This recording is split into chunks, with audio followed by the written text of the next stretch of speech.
क्या आपने कभी सोचा है कि अगर एक दिन भारत के सबसे विशाल रेगिस्तान के बीच अचानक पानी की चमचमाती झीलें दिखाई देने लगें, तो पूरी दुनिया का पहला सवाल क्या होगा?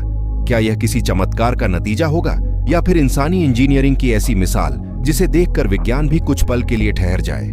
कल्पना कीजिए, जहां कभी तपती रेत के अलावा कुछ नहीं था, जहां गर्म हवाएं हर उम्मीद को निगल जाती थीं, जहां एक बूंद पानी के लिए लोग तरसते थे, वहीं अचानक दूर दूर तक फैला नीला पानी दिखाई देने लगे। यह किसी फिल्म का दृश्य नहीं, बल्कि भारत के रेगिस्तानी इलाकों में पानी पहुंचाने के प्रयासों और सिंचाई परियोजनाओं से जुड़ी एक ऐसी कहानी है जिसने दशकों से लोगों की कल्पना को जगाया है। राजस्थान का थार रेगिस्तान सिर्फ रेत का समुद्र नहीं, बल्कि भारत के सामने खड़ी सबसे बड़ी प्राकृतिक चुनौतियों में से एक रहा है।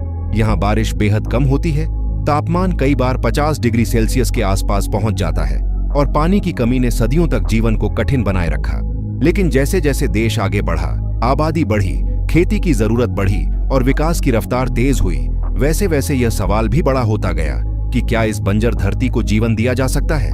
क्या इंसान अपनी तकनीक के दम पर रेगिस्तान की तस्वीर बदल सकता है? इसी सोच ने भारत को ऐसी योजनाओं की ओर बढ़ाया जिनका मकसद दूर दराज की नदियों और नहरों के पानी को सूखे इलाकों तक पहुंचाना था। वर्षों पहले शुरू हुई विशाल सिंचाई योजनाओं, खासकर इंदिरा गांधी नहर जैसी परियोजनाओं ने पहली बार यह उम्मीद जगाई कि रेगिस्तान भी हरियाली देख सकता है।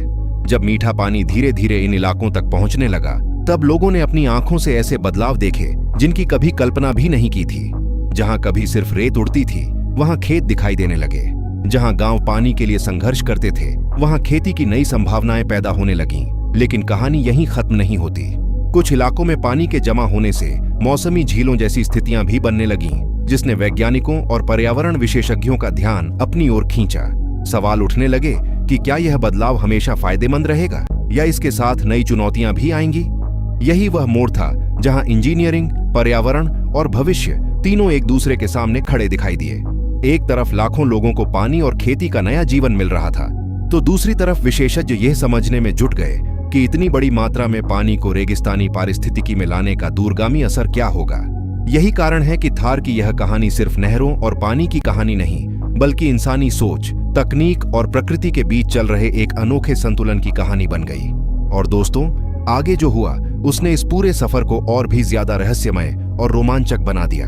कुछ ऐसी तस्वीरें सामने आईं जिन्हें देखकर लोगों ने कहा, क्या सचमुच रेगिस्तान बदल रहा है? क्या आने वाले वर्षों में भारत का यह इलाका पूरी तरह नई पहचान बना सकता है? या फिर यह बदलाव अपने साथ ऐसी चुनौतियां भी लाएगा जिनका अंदाजा आज किसी को नहीं है? इन सवालों के जवाब जितने दिलचस्प हैं, उतने ही चौंकाने वाले भी। इसलिए अगर आप जानना चाहते हैं कि आखिर रेगिस्तान के बीच पानी पहुंचने के बाद वहां क्या क्या बदला, किन नई समस्याओं ने जन्म लिया, वैज्ञानिक आज क्या चेतावनी दे रहे हैं और भविष्य में यह पूरा इलाका भारत के लिए वरदान बनेगा या चुनौती, तो इस वीडियो को अंत तक जरूर देखिए। अगर आपको भारत के मेगा प्रोजेक्ट्स, इंजीनियरिंग के चमत्कार और ऐसी अनसुनी कहानियां पसंद हैं, तो अभी वीडियो को लाइक कीजिए, चैनल को सब्सक्राइब कीजिए, बेल आइकन दबाइए और कमेंट में पूरे गर्व के साथ लिखिए, जय हिंद। क्योंकि अभी कहानी का सबसे बड़ा और सबसे चौंकाने वाला हिस्सा बाकी है, लेकिन असली कहानी अब शुरू होती है। जैसे जैसे नहरों का पानी थार के अलग अलग हिस्सों तक पहुंचा, वैसे वैसे वहां की तस्वीर बदलने लगी। जिन इलाकों में कभी सिर्फ धूल के बवंडर उठते थे, वहां खेतों की हरियाली दिखाई देने लगी। कई गांवों में लोगों ने पहली बार बड़े पैमाने पर खेती शुरू की, पशुपालन को नई ताकत मिली और स्थानीय अर्थव्यवस्था में धीरे धीरे बदलाव आने लगा।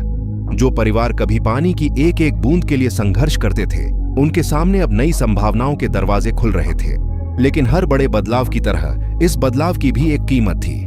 कुछ जगहों पर लगातार सिंचाई और पानी के ठहराव की वजह से जल भराव और मिट्टी में लवणता जैसी समस्याएं सामने आने लगीं। वैज्ञानिकों ने चेतावनी दी कि यदि पानी का प्रबंधन संतुलित तरीके से नहीं किया गया, तो उपजाऊ होती जमीन भविष्य में फिर से चुनौती बन सकती है। यही कारण है कि समय के साथ आधुनिक सिंचाई तकनीकों, ड्रिप और स्प्रिंकलर सिस्टम तथा बेहतर जल प्रबंधन पर ज्यादा जोर दिया गया, ताकि हर बूंद का सही उपयोग हो सके। आज भी राजस्थान के कई हिस्सों में पानी पहुंचाने की योजनाएं लगातार विकसित हो रही हैं और नई तकनीकों के जरिए कम पानी में अधिक उत्पादन का लक्ष्य रखा जा रहा है। यही वजह है कि आज थार के कई इलाके पहले की तुलना में कहीं अधिक उत्पादक बन चुके हैं। जहां कभी सिर्फ रेत दिखाई देती थी, वहां अब गेहूं, बाजरा, सरसों, चारा और कई बागवानी फसलें उगाई जा रही हैं। हजारों परिवारों को रोजगार मिला है, गांवों में नई सड़कें, बिजली और अन्य सुविधाएं पहुंची हैं और कई क्षेत्रों में जीवन स्तर पहले से बेहतर हुआ है। लेकिन इस कहानी का सबसे दिलचस्प पहलू यह है कि यह सिर्फ इंजीनियरिंग की सफलता नहीं बल्कि संतुलन की सीख भी है। प्रकृति को पूरी तरह बदल देना शायद कभी आसान नहीं होता। हर परियोजना के साथ पर्यावरण, पानी की उपलब्धता, स्थानीय जैव विविधता और भविष्य की जरूरतों को ध्यान में रखना उतना ही जरूरी है जितना विकास करना। विशेषज्ञ आज भी इस बात पर अध्ययन कर रहे हैं कि रेगिस्तानी पारिस्थितिकी पर लंबे समय में ऐसे बदलावों का क्या प्रभाव पड़ेगा और किस तरह विकास तथा पर्यावरण के बीच सही संतुलन बनाया जा सकता है। यही किसी भी बड़े प्रोजेक्ट की असली परीक्षा होती है। अगर संतुलन बना रहा तो यह आने वाली पीढ़ियों के लिए मिसाल बन सकता है, लेकिन यदि लापरवाही हुई तो नई चुनौतियां भी पैदा हो सकती हैं। इसलिए भारत की यह यात्रा सिर्फ नहरों और खेतों की कहानी नहीं बल्कि दूरदृष्टि, विज्ञान, मेहनत और जिम्मेदारी की कहानी है। ये हमें बताती है कि बड़े सपने तभी सफल होते हैं जब उनके साथ दीर्घकालिक योजना और प्रकृति के प्रति सम्मान भी जुड़ा हो। आज जब पूरी दुनिया जल संकट, जलवायु परिवर्तन और खाद्य सुरक्षा जैसी चुनौतियों का सामना कर रही है, तब थार जैसे क्षेत्रों में हुए बदलाव एक महत्वपूर्ण अध्ययन का विषय बन चुके हैं। यहाँ से मिलने वाले अनुभव भविष्य की योजनाओं को बेहतर बनाने में मदद कर सकते हैं। शायद यही इस पूरी कहानी का सबसे बड़ा संदेश भी है कि विकास का रास्ता केवल निर्माण से नहीं बल्कि समझदारी और संतुलन से होकर गुजरता है। तो दोस्तों, अब आपकी बारी है। क्या आपको लगता है कि रेगिस्तानी इलाकों को हरा भरा बनाने के लिए इस तरह की विशाल परियोजनाएं भविष्य की जरूरत है, या फिर हमें प्राकृतिक पारिस्थितिकी में बड़े बदलाव करने से पहले और अधिक सावधानी बरतनी चाहिए? अपनी राय नीचे कमेंट बॉक्स में जरूर लिखिए। अगर आपको यह वीडियो जानकारीपूर्ण लगा हो तो इसे लाइक करें, अपने दोस्तों और परिवार के साथ शेयर करें ताकि ज्यादा से ज्यादा लोग भारत की इंजीनियरिंग और जल प्रबंधन से जुड़ी इस दिलचस्प कहानी को जान सकें। और अगर आप ऐसे ही मेगा प्रोजेक्ट्स, विज्ञान, भूगोल और भारत की अनसुनी कहानियों पर आधारित दमदार वीडियो देखना चाहते हैं तो अभी चैनल को सब्सक्राइब करें, बेल आइकन दबाएं और हमारे साथ जुड़े रहें। मिलते हैं अगली शानदार वीडियो में। तब तक के लिए अपना और अपने परिवार का ख्याल रखिए। जय हिंद, वंदे मातरम।